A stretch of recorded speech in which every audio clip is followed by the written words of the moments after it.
Good afternoon, guys. It's Working, bringing you a quick update on Bitcoin. Hope you guys are having a wonderful afternoon. And for those of you who live in the U.S., hope you guys had a great Thanksgiving. I know I did, and sorry for the lack of updates over the last few days. It's been a long holiday for me and my family. We're just getting back in town, getting back in the swing of things. So anyway, ready to crush it here, ready to make some money. Hope you guys are too. We're looking at Bitcoin to the U.S. dollar. This is the 4-hour chart on Coinbase. And since we spoke, guys, Bitcoin had, of course, entered into our zone here. We were watching for a possible breakout above. That did not happen. Price broke up, hit what was support, acted as resistance, always the first sign of trouble. Price broke back down, hit our support, came back up, created a little bit of structure here. When it came back up, this was acting as support. That again acted as resistance, broke back down. I've explained this to you guys multiple times how this works.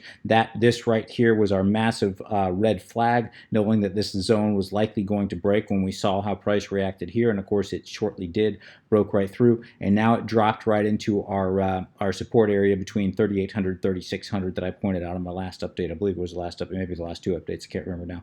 But anyway, price has wicked through this, bounced back up, and once again, guys, we're starting to see this bearish reaction. What was support here and here, the bottom of this zone at $4,100, $4,050, somewhere thereabouts, immediately started acting as resistance as soon as it was retested here. Of course, that's following in line with what we've been seeing, guys. Price broke back down. Now we're entering in this zone again. This has acted as support. And it looks like right now, guys, that this is very likely going to end up breaking down. Now, it hasn't broken down yet. We're still holding that 3,600 support as of now. But right now, guys, I have to believe, it looks to me like we're more than likely going to end up breaking down. If we do break down, what are we looking at? Zooming out here on the daily, we can see that if 3,600 does end up breaking down, guys, we do have a little bit of support here starting at about 3,400, somewhere thereabouts, between 3,400 and about 3,250. And I think that's a very logical target. If price does end up breaking below 3,600, I think it'll be a very quick drop to very likely that zone between 3,400 and 3,200. 3,250-ish, somewhere thereabouts. Now, if you're dollar cost averaging in, as I've talked about, guys, slowly entering into a position as you come down, targeting this $3,000 area. If we do end up here, this is where I'd go heavy. But I discussed what we were doing in this area, guys. I told you guys that this zone here, which when we were up here, I told you this zone was very likely my a buy zone, not these up buy zone, but a buy zone, a very possible area for reversal. That did not happen, and when that did not happen, I warned you guys that this was very likely going to break down, and of course it did. A few days after that. I'm telling you now that this area between 3,800 and 3,600 is very likely going to break down, guys. We're still catching that falling knife. The knife is still falling, I should say, and it's looking for a spot to plant. It's looking for a spot to finally end that bleeding, and we're not seeing that yet at all. When will we see that? We'll see that possibly if we can get some kind of consolidation over a week period or so. At that point, we may start to see the bottom might be in, but what we're really going to be watching for, if we come over here and we look at our longs and short positions, as I pointed out many times, let's start off with shorts. Looking at shorts, shorts are starting to stack. Now, we saw short stacking here, outpacing longs a few days ago. I told you guys that's what you wanted to see, and of course, as shorts outpaced longs significantly, I got it to about a 30% differential where longs were outpacing shorts, or excuse me, where shorts were outpacing longs. Shorts were outpacing longs by about 30% or so. When that did happen, coming back here to the 4-hour, what did we have? We had this spike in price. We had this bottom out here, looked like a possible temporary bottom, which it was. Price came back up, tested this area, what was support, then started acting as resistance. But we did get this short-term correction here, and that was taking out all those short positions here. So in other words, that was here, and then we hit that zone, and it took out this when price came up, took out all these stop losses of these short positions. Shorts fell down, and now shorts are starting to slowly stack again. Let's come over here and we look at long positions. Longs are staying pretty much stagnant here. We had a little bit of a rise here, but for the most part, moving just sideways. No real positions up or down for long positions. Shorts are starting to again widen the gap on longs, which means if that does continue, if we get to that mark of about 30% differential between longs and shorts again, I would expect another little stop hunt, something along these lines. Nothing significant, however. And what we're really watching for a bottom, guys, is when we see short positions outpacing long positions by about 50% or so. That's when you're going to, at least 50%, anything north of 50%, that's when you're going to know that a likely bottom is near. a very likely bottom is near. Until we start seeing that, guys, until we see retail just completely giving, which most of retail is out of the market right now. In fact, if we come over here and we look at, let me just refresh this so I have the most current numbers. We look at our volume for today on Bitcoin sitting at about 6.3 billion. That does tell me there are still some retail investors in here. Around $4,000 is when all the retail is $4 billion on volume is where retail. Retail is basically kind of sitting on the sidelines ish, still a little bit in there here and there, but nothing significant. Right now, there's some retail playing in the market right now, more than likely, but not very many at all. The market's still very, very ripe for manipulation.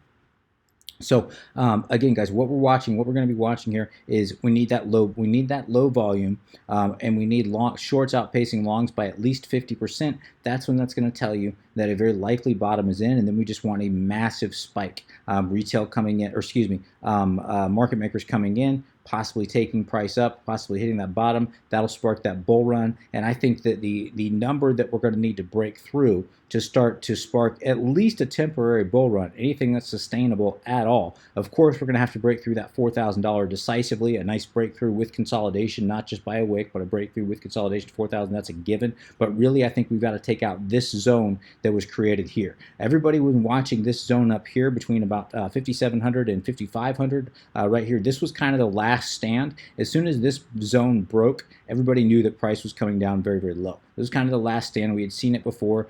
We were hoping that it would hold. It didn't. It broke. And I do believe that this is going to be the zone that has to break through to the upside with consolidation, not by a wick, but breaking through decisively with consolidation on top of that zone to tell you that a bottom is in. Until we do break above this zone, the top of which sits at about 5,775, really 5,800, until we get north of 5,800 decisively, again, not by a wick, but north of 5,800, then a likely bottom is not in.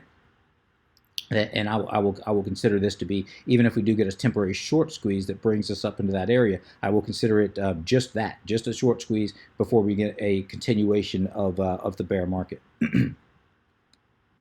All right, zooming out here on the weekly chart, guys. This gives you a lot better perspective.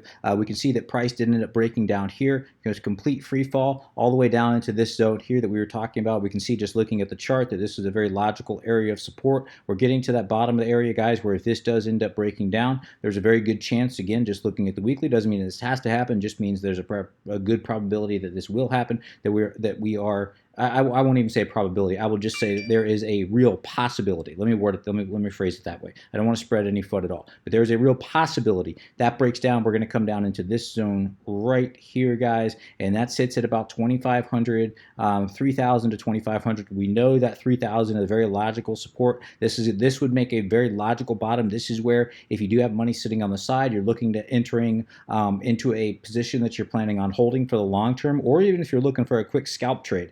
This $3,000 level is a very logical area to buy in, targeting this zone up here. If you're looking at a day and or scalp trade, targeting this zone up here, all the way up to about 4,200-ish, somewhere thereabouts, guys, would be a very logical trade and a very easy 30%, in my opinion. Possible 30%, obviously possible. Nothing is a guarantee, and this certainly isn't financial advice at all. But this is a logical area to expect a bounce at the very least, possibly expecting a bottom. But this $3,000 area, guys.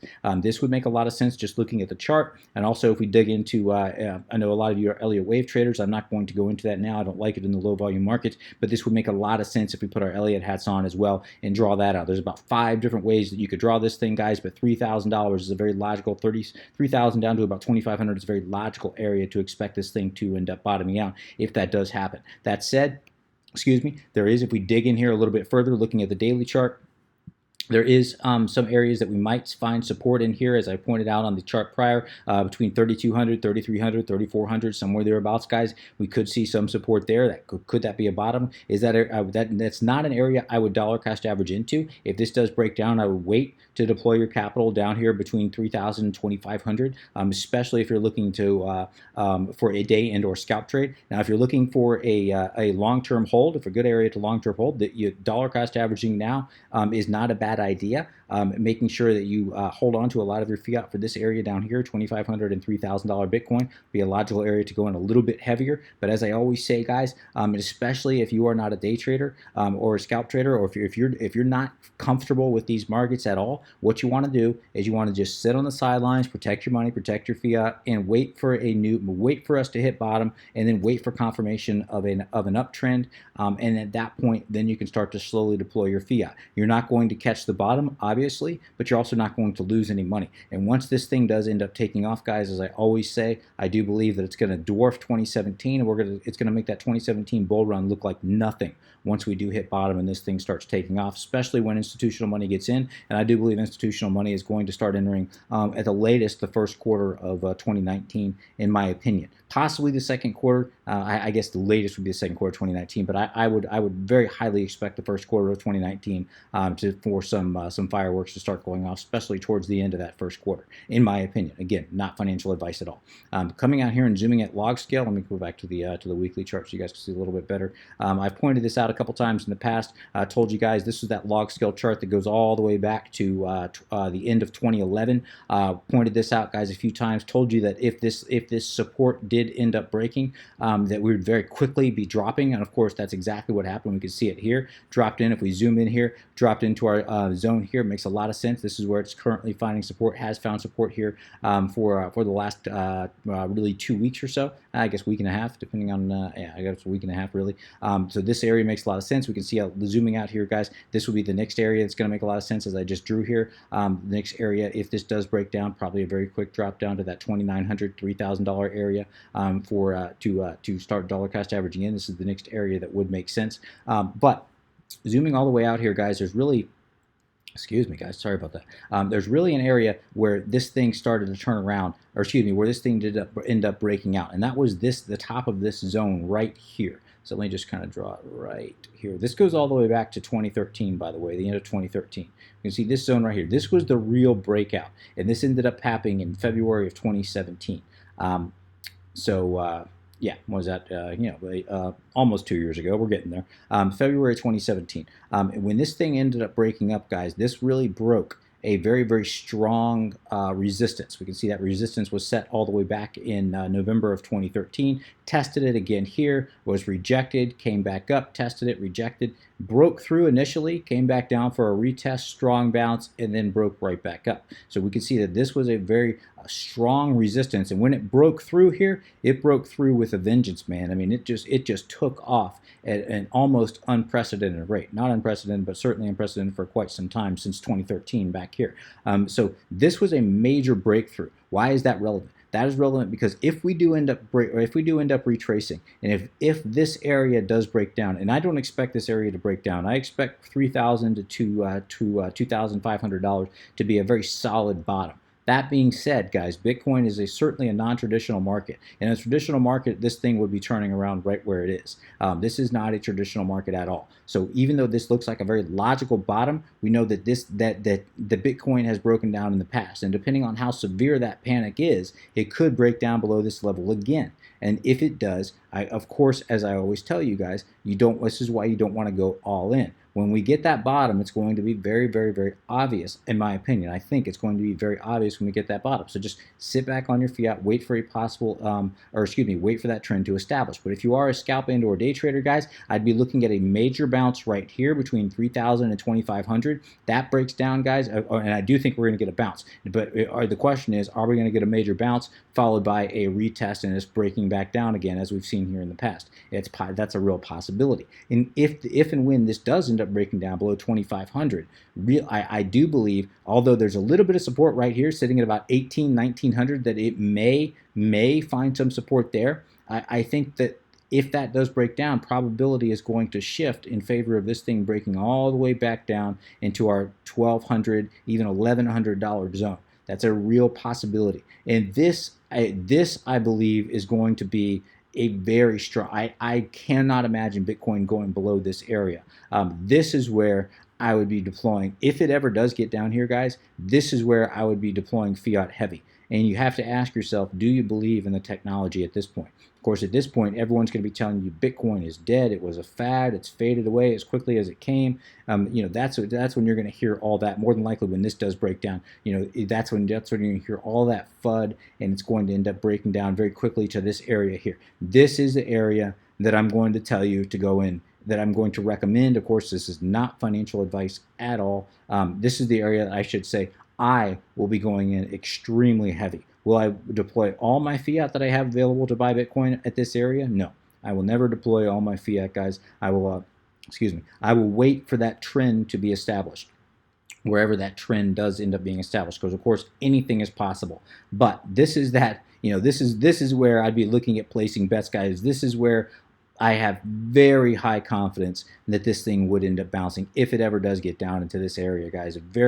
As a bottom, not as a temporary bounce, but as a bottom. Now, I think that this is going to be a bottom myself, right in this area, if it does ever end up getting down here. But that's just looking at TA. That's just me saying that this would make a very logical area for a bottom here between 3,000 and 2,500. But this is the area, that 1,200 to 1,100 area, that I would be almost certain that this would be a bottom if it does get down here. And again, I'm not saying it is, but this is where I'd be almost certain. I'd be very comfortable deploying 85% of the fiat that I have available in this area if it ever does end up coming down here. And again, that's a fiat that I have available to buy Bitcoin, not, of course, all the fiat that I have available. Never, ever going in all heavy, guys. Always only investing in money that you can afford to lose, always. All right, coming back, looking at our RSI. This is on the weekly chart, guys. We can see that the weekly RSI is just about oversold. I do believe that's significant. Now, we may get this thing dipping down below this area here, right below this this 30 RSI level, the oversold area. That's possible, guys. But the fact that the weekly RSI is getting to oversold areas tells me that there's a good chance that a bottom is near. Now, for this thing to get extremely oversold, for this thing to drop down to 28, 24, somewhere in that area, guys, that extreme oversold area on the weekly, yeah, we may have to see that $2,500, $3,000 Bitcoin. That's very possible. But anytime this weekly RSI is oversold, I mean, just basic TA is going to tell you that is a good buy, a good place to start dollar cost averaging in. Now, it doesn't mean that it has to be a bottom, but it certainly is a good indication of a bottom. All right, coming in, looking at this is on the daily chart, looking at our moving averages and our Bollinger Bands. We can see that the daily Bollinger Bands, since this thing did break down decisively and this knife started falling, we can see that the Bollinger Band, on the daily chart, we can see that price has touched on every single one of these points. Price has touched, either by a wick or by closing at or below, has touched the bottom Bollinger Band, every single one of these. Now, this is the first candle where it may not here. We may be getting some kind of consolidation, entering into some kind of consolidation period. Let's wait and see how price ends up reacting here. I think this thing could very quickly break down to that $3,400 area that I discussed earlier, that $3,400 support that I discussed earlier, which would be the bottom of the Bollinger Band right here, guys. But watch this area. This is interesting that we are just now creating a candle that is at or above, not touching that bottom RSI. Again, nothing that is overwhelmingly significant, but we combine that with that oversold weekly, with approaching oversold weekly RSI. This is something I'm going to be watching. Now, I'm going to start to get very interested when on the daily RSI, if we can get a daily candle that closes above this blue line, which is the 8-day EMA. If we can get a daily candle that's closing above that 8-day EMA, guide, that's going to show maybe a temporary sign of strength, at least temporary. Of course, I always tell you, anytime we transition to cross that 21-day EMA, that's when momentum typically starts to shift. Of course, we saw that back here where price was above and it broke below that 21-day EMA. That foreshadowed this massive drop in price that we're seeing. The opposite is also true. We've been trading well below. If and when it breaks above that 21-day EMA, that's going to signal a longer-term shift in momentum in favor of the bulls. But a short-term shift in momentum could be signaled by a break above this 8-day, this blue line, this 8-day EMA. So that's something to keep an eye on for sure. Excuse me. Coming back here, looking at the weekly RSI, excuse me, that's not what I wanted to look at. I want to look at the 4 hour. Looking at the 4 hour, we can see on the 4 hour, guys, we're watching this 21-day EMA. So on the 4 hour chart, if that's what you're watching, for a temporary shift in momentum, we're going to want to see a break above 21-day EMA on the 4-hour. So a temporary shift of momentum on the daily chart, break above the 8-day, temporary shift of momentum on the weekly, or excuse me, on the 4-hour chart, break above the 21-day EMA, just to kind of give you an idea of what indicators that I am watching. So in addition to those, bottom of that Bollinger Band, of course, on the daily. In addition to that, watching this oversold area, see if we get oversold on the weekly RSI. These are all things I'm watching, all signals of a possible good area to start dollar cost averaging in for at least a possible temporary bottom, temporary bounce, nice little scalp trade, possibly. Setting up for a nice little scalp trade for you scalp traders. Again, if you're not a day and or scalp trader, guys, just stay out of the market and wait for that trend to reverse itself. All right, guys, this went a lot longer than I expected. I'm going to go ahead and wrap it there. If you have any comments, questions, suggestions, please let me know in the comment section below. As always, would appreciate an upvote if you have enjoyed this content. Till next time, guys, please trade safe. Take care of yourselves. This is Working, signing out.